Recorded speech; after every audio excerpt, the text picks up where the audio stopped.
நீண்ட காலமாக தாமதமாகி வரும் விக்கிரவாண்டி தஞ்சாவூர் 4 வழி சாலையின் சேத்தியாத்தோப்பு விக்கிரவாண்டி பிரிவின் கட்டுமான பணிகள் அடுத்த மாதம் தொடங்கும் என்று அறிவிக்கப்பட்டுள்ளது. சென்னையிலிருந்து தஞ்சாவூர் நோக்கி விக்கிரவாண்டி வழியாக செல்லும் சாலைக்கான கடைசி டெண்டர் விடுக்கப்பட்டுள்ளது. இதற்கான பணிகள் தொடங்கும் என்று அறிவிக்கப்பட்டுள்ளது. 6 ஆண்டு தாமதத்திற்கு பின் இறுதி டெண்டர் விடுக்கப்பட்ட உள்ளது. இதனால் விரைவில் அங்கே பணிகள் முடியும் என்று எதிர்பார்க்கப்படுகிறது. இத்தனை காலம் அந்த சாலையில் லேன் மாறி மாறி பலர் பயணம் செய்திருப்பார்கள். இந்தியாவில் இருக்கும் மோசமான சாலைகளில் ஒன்றாக அந்த சாலை திகழ்ந்து வருகிறது. தற்போது அந்த கொடூரத்திற்கு முடிவு கட்டப்பட உள்ளது. சமீபத்தில் மத்திய சாலை போக்குவரத்து மற்றும் நெடுஞ்சாலைத்துறை அமைச்சர் நிதின் கட்கரி மேற்கொண்ட ஆய்விற்கு பின் இங்கே நடக்கும் பணிகள் தீவிரமடையும் என்று எதிர்பார்க்கப்படுகிறது. நீண்ட காலமாக முடிக்கப்படாமல் இருந்த விக்கிரவாண்டி கும்பகோணம் தஞ்சாவூர் தேசிய நெடுஞ்சாலை கட்டுமானத்தை கடந்த சில வாரங்களுக்கு முன் ஆய்வு செய்தது கவனம் பெற்றுள்ளது. இதனால் இத்திட்டம் தேவையான உந்துதலை பெறும் என்ற நம்பிக்கை எழுந்துள்ளது. இத்திட்டம் டெல்டா பகுதிக்கான முக்கியமான உள்கட்டமைப்பு வளர்ச்சியை கொடுக்கும். விழுப்புரம், கடலூர், அரியலூர், திருவாரூர், தஞ்சாவூர் மாவட்டங்களின் வளர்ச்சிக்கு இது ஒரு முக்கிய வழித்தடமாக அமையும். செப்டம்பர் 2020க்குள் முடிக்க திட்டமிடப்பட்டிருந்த இந்த திட்டம் இப்போது வரை முடிக்கப்படவில்லை. கஜா புயல், கோவிட்-19 தொற்று நோய் மற்றும் நிதி ஒதுக்குவதில் தாமதம் உள்ளிட்ட பல்வேறு காரணங்களால் முழு திட்டமும் தாமதமானது என்று மத்திய அரசு ஒப்புக்கொண்டுள்ளது. முக்கியமாக நிலம் கையகப்படுத்துவதில் ஏற்பட்ட தாமதம் இந்த சாலை அமைப்பதில் சிக்கலை ஏற்படுத்தியது.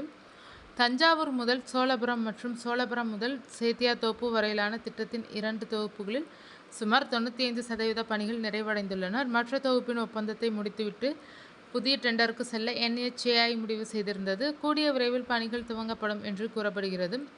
4 வழி சாலை கொண்ட சோழபுரம் தஞ்சாவூர் பிரிவு 48 கிலோமீட்டர் நீளம் கொண்டது. இதில் 2 பைபாஸ் பிரிவுகள், 4 பெரிய பாலங்கள் மற்றும் 15 வாகன சுரங்கப்பாதைகள், மேம்பாலங்கள் உள்ளனர்.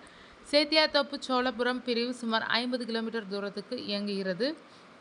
இதில் 3 புறவழி சாலைகள், 4 பெரிய பாலங்கள் மற்றும் 20 VUPக்கள் மேம்பாலங்கள் உள்ளனர். அமைச்சரின் ஆய்வும் திட்டம் குறித்து உறுதிமொழியும் கும்பகோணம் மக்களிடையே நம்பிக்கையை ஏற்படுத்தியுள்ளது.